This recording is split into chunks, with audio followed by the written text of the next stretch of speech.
आप नेक्स्ट देखिए इसमें सॉइल पॉल्यूशन या मृदा प्रदूषण, हेडिंग आप डाल लीजिए। देखो, मृदा प्रदूषण का मतलब ये है कि किसी भी कारण की वजह से, चाहे वो नेचुरल हो चाहे वो मैन मेड हो, अगर सॉइल की ऊपरी परत में या उसके किसी कंटेंट में, कंटेंट मैंने जैसे कि सॉइल में बहुत सारे पोषक तत्व होते हैं, न्यूट्रिएंट होते हैं, अगर उनकी मात्रा में कुछ परिवर्तन आ रहा है, कुछ चेंज आ रहा है, तो फिर हम लोग कहेंगे कि मृदा जो है वो प्रदूषित हो गई। इसके कई कारण हो सकते हैं। ठीक है।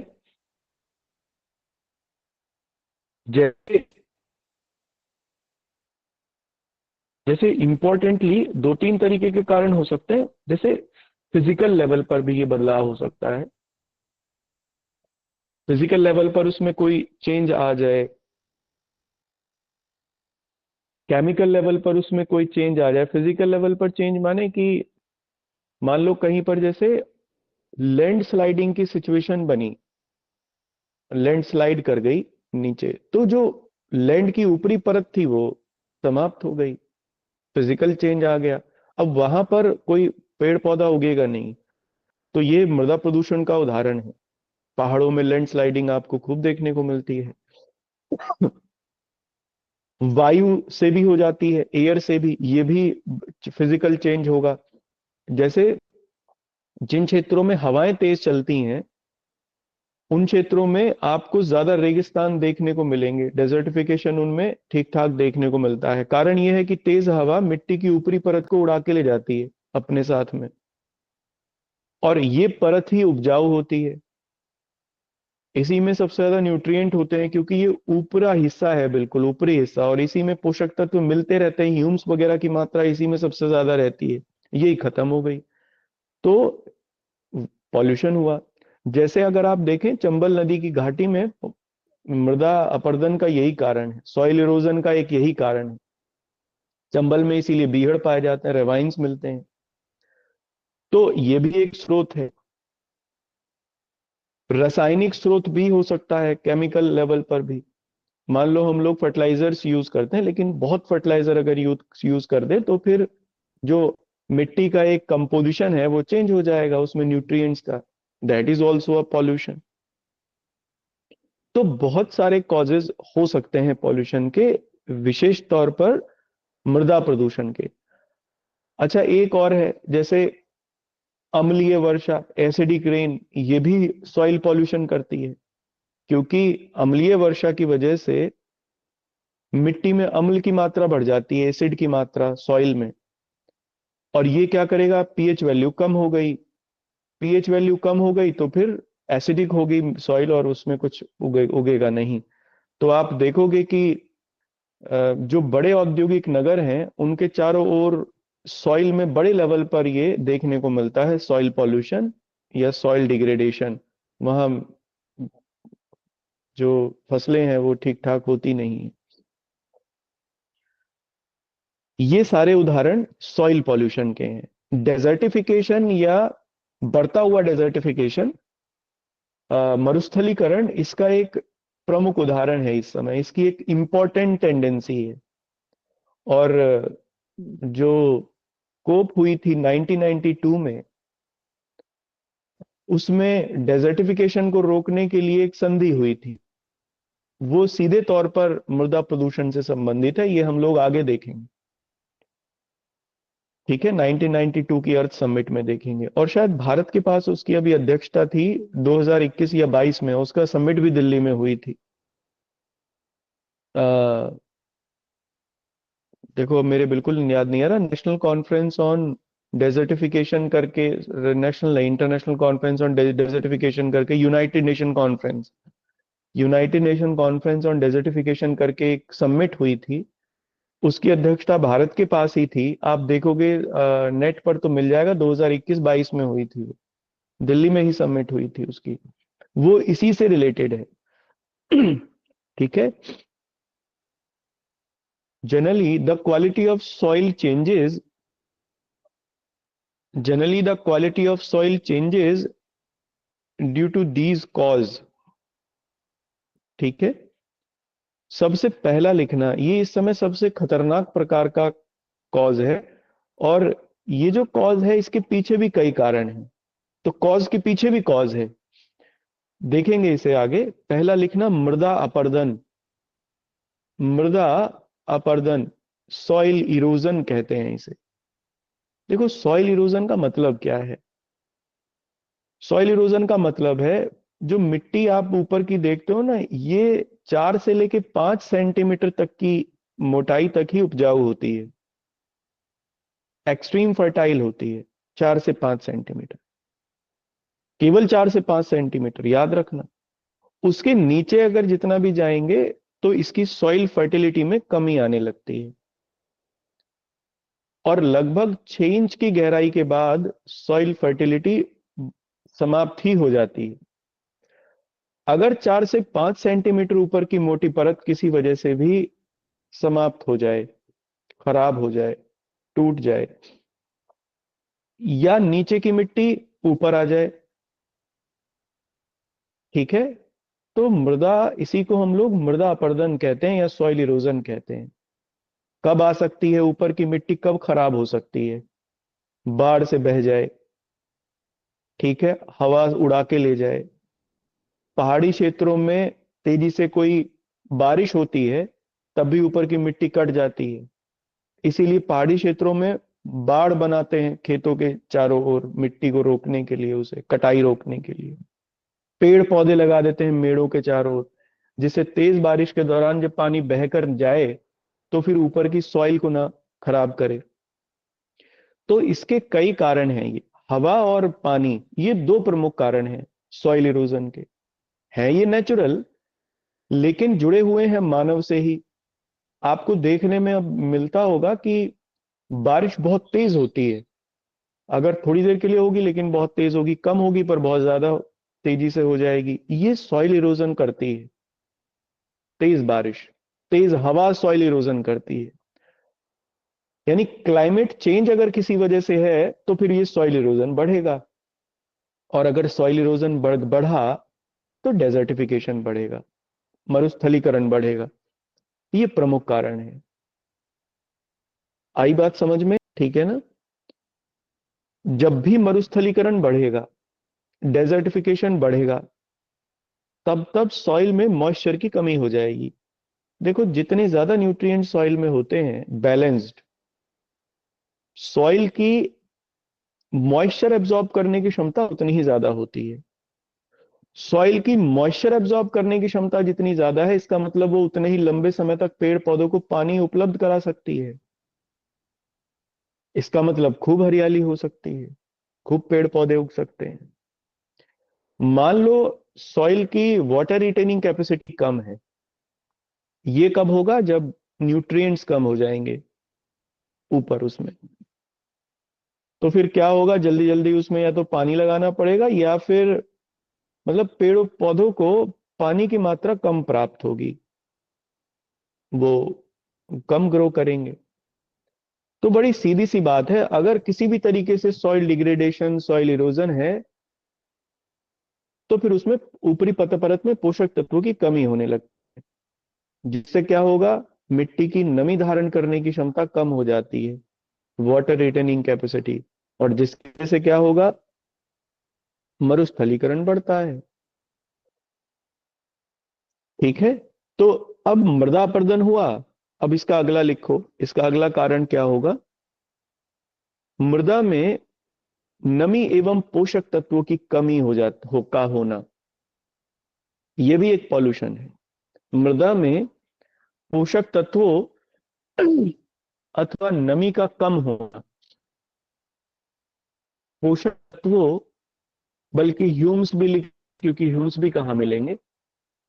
मृदा में पोषक तत्वों, ह्यूम्स एवं नमी मात्रा का कम होना।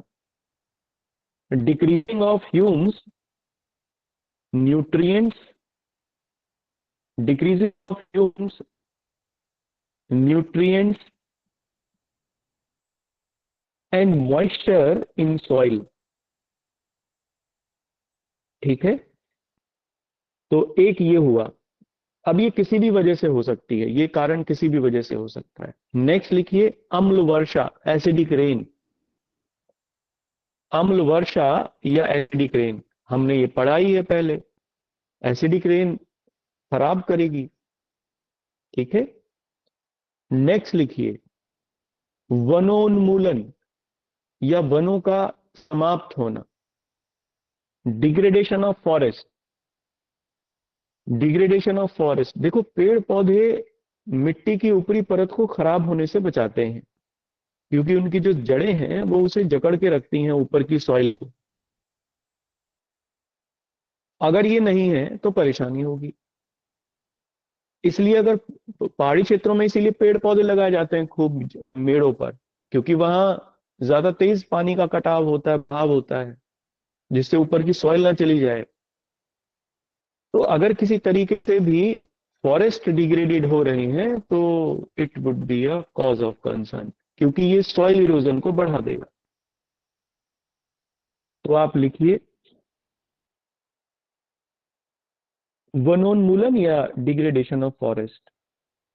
नेक्स्ट लिखना झूम कृषि या शिफ्टिंग कल्टीवेशन कहते हैं इसे अंग्रेजी में। झूम कृषि, झूम खेती या शिफ्टिंग कल्टीवेशन। मैंने आपको पहले खेती के कई सारे टाइप बताए थे, जिसमें वो करते क्या है कि आदिवासी टाइप हैं, ये ट्राइबल टाइप हैं खेती के। प्रिमिटिव भी कहते हैं इन्हें, बहुत प्राचीन प्रकार के तरीके हैं। जंगल में गए, उसमें आग लगाई, काटा उसे और फिर खेती की। फिर जब वो अनुपजाऊ हो गई जगह, फिर दूसरी जगह गए, फिर से काटा, फिर खेती की। तो इससे भी सॉइल इरोजन होता है। ये झूम कल्टीवेशन है, खूब मिलती है ट्राइबल सोसाइटीज में। ठीक है, तो ये भी है कॉज। इतने सारे कॉज। अच्छा, एक और लिख लीजिए, जल प्रदूषण भी आजकल इसका एक कारण है ना। तो आप इसमें कॉज लिख लीजिए मानव जनित प्रदूषण। मानव जनित प्रदूषण, ह्यूमन मेड पॉल्यूशन। अब ये दोनों तरीके का होगा, वाटर भी और एयर भी। वाटर पॉल्यूशन ब्रैकेट में लिख लीजिए जल प्रदूषण और वायु प्रदूषण। वाटर पॉल्यूशन और एयर पॉल्यूशन मानव जनित दोनों ही हैं और दोनों ही करते हैं। सॉइल इरोजन दोनों ही जिम्मेदार है। इसीलिए मैंने बताया कि जो नगरों के आसपास के जो खेत होते हैं उनमें बहुत अच्छी पैदावार, फर्टिलिटी उनकी बहुत अच्छी नहीं रह जाती, सिटीज के आसपास के जो खेत होते हैं। और एक और बड़ी खराब बात है, मतलब ये फैक्चुअल है और ये बड़ा खराब भी है, ट्रेंड है लोगों को, लेकिन बहुत कम इसके बारे में जानकारी है। नगरों के आसपास के ऐसे क्षेत्रों में ही ज्यादातर खेती होती है सब्जियों की या कंज्यूमिंग ड्यूरेबल्स की, पेरिशिंग गुड्स की। तो अमूमन सब्जियां होती हैं, सब्जियां उगाई जाती हैं, क्योंकि शहर नजदीक है, बाजार नजदीक है, डेली बेसिस पर वो जाके बेचते हैं। और इन सब्जियों में पॉल्यूशन की मात्रा सबसे ज्यादा होती है, भारी धातुएं वगैरह इनमें खूब मिलती हैं। इसीलिए आजकल ये प्रॉब्लम और क्रिएट हो रही है। तो खैर चलिए, जो भी है तो है ही। हमने जो बोया है उसे काटेंगे तो जरूर सकता है। The source of soil erosion can be divided into 5 parts. 5 तरीके से इसको देख सकते हैं। सबसे पहला लिखना इसमें भौतिक स्रोत या फिजिकल सोर्स, है ना। भौतिक स्रोत या फिजिकल सोर्स, इसको लिख लीजिए इसके आगे डैश करके। जैसे तेज बारिश तो फिजिकल है, हवा की, हवा यानी तेज हवा, है ना, ये भी एक फिजिकल सोर्स है। पेड़ों का काटना ये भी एक फिजिकल सोर्स है। ठीक है, ये सारे के सारे फिजिकल सोर्स हैं जिनकी वजह से सॉइल की ऊपरी क्वालिटी में चेंज हो जाता है। तो आप लिखना इसमें तीव्र वर्षा, तीव्र वर्षा, एक्सट्रीम रेनफॉल, ये सॉइल पॉल्यूशन का एग्जांपल है, एक्सट्रीम रेनफॉल। नेक्स्ट लिखना हवा की तीव्रता, intensity of air, intensity of air, ठीक है ना, बल्कि एयर की जगह विंड लिखिए क्योंकि मूविंग होगी ना। इंटेंसिटी ऑफ विंड, ये भी इसमें एक पार्ट प्ले करती है। नेक्स्ट लिखना वनोन्मूलन, फॉरेस्ट डिग्रेडेशन, फॉरेस्ट डिग्रेडेशन, ये भी इसका एक कारण है। ये सारे फिजिकल हैं, इस सब से क्या होगा, परत समाप्त हो जाएगी। क्लियर है ये बात, समझ में आ गई? फिजिकल कॉज या जैविक स्रोत, ठीक है, बायोलॉजिकल सोर्सेज या बायोफैक्टर्स। देखो बायोफैक्टर्स का मतलब है कि कुछ पेड़ पौधे ऐसे होते हैं जो बहुत तेजी से ग्रो करते हैं और सॉइल के टेक्सचर को चेंज कर देते हैं। जैसे कुछ घासें ऐसी होती हैं जो आसपास के सॉइल की गुणवत्ता को कम कर देते हैं, जैसे एक होती है दूब घास। दूब नाम सुना है? दूब, मोथा, नाम सुने हैं ये? सुने होंगे। हाँ, को तो हम लोग यूज भी करते हैं, पूजा वगैरह में यूज होती है। ये घास होती है, ये सॉइल के टेक्सचर को चेंज कर देती है, इसीलिए किसान का दुश्मन कहते हैं इसे। किसान अपने खेतों में नहीं होने देते इसे, निकाल के बाहर फेंक देते हैं। ऐसे ही मोथा घास को भी। तो किसी भी जैविक सोर्स से, किसी पेड़ पौधे से, किसी घास से अगर सॉइल का टेक्सचर बदलता है, न्यूट्रिएंट्स बदलते हैं, दैट इज सॉइल पॉल्यूशन। या किसी सूक्ष्म जीवों से, जैसे कभी कभी कुछ ऐसे माइक्रो ऑर्गेनिज्म होते हैं जो सॉइल को खराब कर सकते हैं, कुछ बैक्टीरिया ऐसे होते हैं, रोगाणु ऐसे होते हैं, पेस्ट ऐसे होते हैं। तो किसी भी बायोलॉजिकल सोर्स की वजह से अगर सॉइल का टेक्सचर बदले तो that is the problem, and that would be included in soil pollution due to bio. अगले अगले नेक्स्ट पॉइंट में लिख लेना, नेक्स्ट लिखना वायु जनित स्रोत। नेक्स्ट है वायु जनित स्रोत, ठीक है, एयर प्रोन सोर्सेज या एयर कॉज्ड सोर्सेज। देखो एयर कॉज सोर्सेज में कितने भी हो, जो भी वायु प्रदूषण है जितने प्रकार का भी, वो सब इसमें आ जाएगा। चिमनियों से निकलने वाला सल्फर डाइऑक्साइड, ऑटोमोबाइल से नाइट्रिक ऑक्साइड, सल्फ्यूरिक अम्ल और नाइट्रिक अम्ल बनाएंगे, अम्लीय वर्षा होगी, पीएच वैल्यू जो है, पीएच मान कम होने लगेगा सॉइल का, यानी सॉइल एसिडिक हो जाएगी, और मतलब कि दैट इज सॉइल पॉल्यूशन, है ना, ये सब इसमें है। तो सॉइल, एक तो ये कारण हुआ। दूसरा ये हुआ कि चिमनियों से मैंने ये बताया आपको कि मेटल के भी पार्टिकल्स निकलते हैं, जैसे पीएम देखे थे ना हमने, कुछ सॉलिड मेटल्स के पार्टिकल निकलते हैं, कैडमियम के, है ना, जैसे लेड के। अब ये हवा में मिलके और मिट्टी की ऊपरी परत पर भी इकट्ठा होंगे उन क्षेत्रों में जहां पॉल्यूशन है। इसलिए आप देखोगे कि जहां बड़े बड़े ताप विद्युत गृह होते हैं, थर्मल पावर स्टेशन होते हैं, वहां खेती नहीं हो पाती उनके आसपास के एरियाज में। और किसान इतना भोला भाला है कि वो अपनी जमीन दे देता है, और सरकार इतनी चालाक है कि वो किसान की जमीन खरीद लेती है, हड़प लेती है। लिखो कंटिन्यू।